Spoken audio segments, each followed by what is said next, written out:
ભયંકર ગરમીઓથી બચવા માટે અને ખાસ કરીને પેટને એસી જેવી ઠંડક આપવા માટે અને એસિડિટી, અલ્સર કે મોઢામાં પડતા ચાંદાથી બચવા માટે દરરોજનું અડધાથી 1 ગ્લાસ જેટલું આ શરબત તમને અંદરથી કુલિંગ ફીલ કરાવશે. તો ચાલો નવી રીતે આજનું આ શરબત તૈયાર કરવાની રેસીપી શરૂ કરીએ. તો જેમના માટે સૌથી પહેલી સામગ્રી લેશું નાગરવેલના પાન, જે પેટને ઠંડક આપવામાં અક્ષીર દવા છે. અને ખાસ વાત તો એ છે કે આપણા શરીરમાં રહેલી 3 પ્રકૃતિ છે, જેમ કે વાયુની પ્રકૃતિ છે, પિત્તની પ્રકૃતિ છે અને કફની પ્રકૃતિ છે. 3 પ્રકૃતિને બેલેન્સ કરવામાં પાન કમાલનું કામ કરે છે. અને મેં લગભગ 20 થી 25 જેટલા પાન લીધા છે, ધોઈ લીધા છે અને આ રીતે હું રફલી તેને ચોપ પણ કરી લઉં છું. હવે ચોપ કર્યા બાદ તેને મિક્સરમાં લઈ લેશું અને સાથે આપણે બીજી હેલ્ધી એન્ડ ઠંડક આપવા માટેની સામગ્રી લેશું અને તે છે 4 થી 5 ચમચી જેટલું ટોપરાનું છીણ, જે માથાના દુખાવા માટે અને મગજને ઠંડક આપવા માટે, માઇગ્રેનના દુખાવાને દૂર કરવા માટે અક્ષીર દવા છે. ખાસ કરીને આપણે ત્રીજી સામગ્રી એ લેશું કે જે પેટને ઠંડક આપવામાં, પીસીઓડીના પ્રશ્ન સોલ્વ કરવામાં આપણે કામ કરે ને તે છે વરિયાળી, 3 થી 4 ચમચી જેટલી. સાથે લેશું સૂકા ગુલાબની પાકડી, લગભગ 1/4 કપ જેટલી. અહીંયા ગુલકંદ લઈ શકો છો, પણ દરેક વ્યક્તિ પાસે ગુલકંદ ના હોય તો મેં ગુલાબનો ઓપ્શન પસંદ કર્યો છે. તમે લીલી પાંદડીનો ઉપયોગ પણ કરી શકો. સાથે 5 થી 6 કાજુ લેશું, જે આપણા આ શરબતને થિકનેસ આપવાનું કામ કરશે અને ટેસ્ટ આપવાનું. સાથે ઝીંક કાજુમાં હોય છે તો આપણે ઝીંક પણ પૂરું પાડે છે.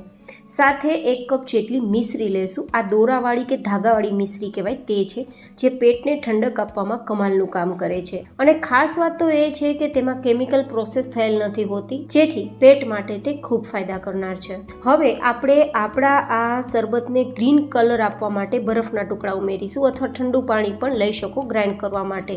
જો અહીંયા કલર ઉમેરવો હોય તો લીલો કલર ઉમેરી શકાય છે, પણ લીલા કલર વગર પણ જો બરફ કે ઠંડુ પાણી ઉમેરીને ગ્રાઇન્ડ કરશો અને પાંદ તમે વધારે લીધા હશે તો આ રીતે તમે થોડો લાઇટ ગ્રીન શેડ આપી શકશો. વધારે એકદમ ડાર્ક ગ્રીન કલર આપવો હોય તો તમારે કલર ઉમેરવાનો રહેશે, પણ કલરમાં કેમિકલ હોવાના કારણે મેં નથી ઉમેર્યો.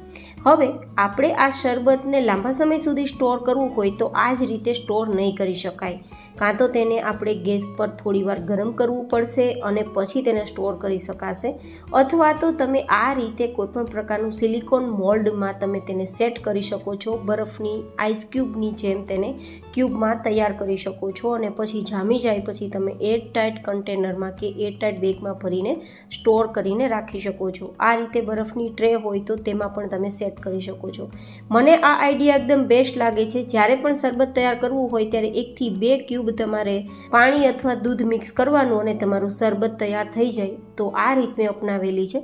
જોકે તમે સીધું ડિરેક્ટલી આ રીતે તૈયાર થયેલું આપણું ડ્રિંક છે તેને આપણે પાણી સાથે મિક્સ કરીને કે દૂધ સાથે મિક્સ કરીને પણ પી શકીએ છીએ, પણ મેં ક્યુબમાં સેટ કરી છે જેથી લાંબા સમય સુધી તેને આપણે યુઝ કરી શકીએ.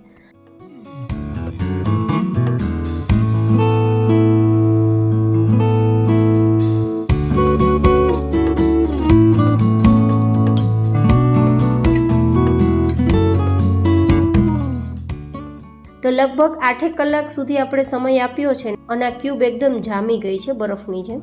તો આ રીત મને એકદમ સરળ લાગે છે. તમને આ રીત કેવી લાગી એ મને કોમેન્ટમાં જરૂર બતાવજો, કારણ કે આમાં બિલકુલ ઝંઝટ નથી. બસ મિક્સરમાં ગ્રાઇન્ડ કરી આ રીતે ક્યુબ જમાવી અને એરટાઇટ ડબ્બામાં ભરીને તમે 4 થી 5 મહિના સ્ટોર કરી શકો છો. અને એની ટાઈમ જ્યારે પણ શરબત તૈયાર કરવું હોય ત્યારે તમે તૈયાર કરી શકો છો.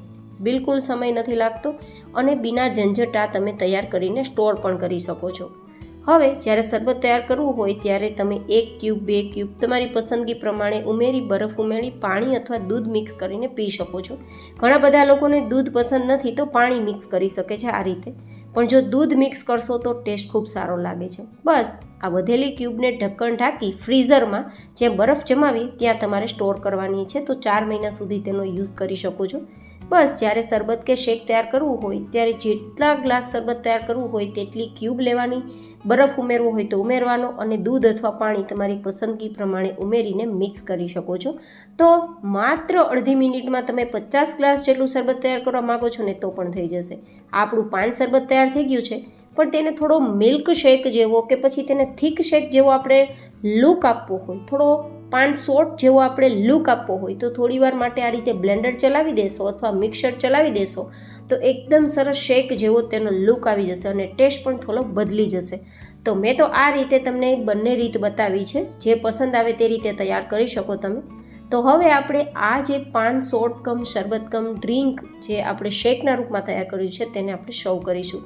તો આજની મારી આ ડિલિશિયસ શરબતની રેસીપી તમને કેવી લાગે કોમેન્ટમાં જરૂર બતાવજો. એન્ડ બિલીવ મી ગાઈઝ, એકવાર આ શોર્ટ પીવાની ટ્રાય કરજો, તમને પેટમાં એસી જેવું કુલિંગ આપશે એ હું તમને ગેરંટી આપું છું.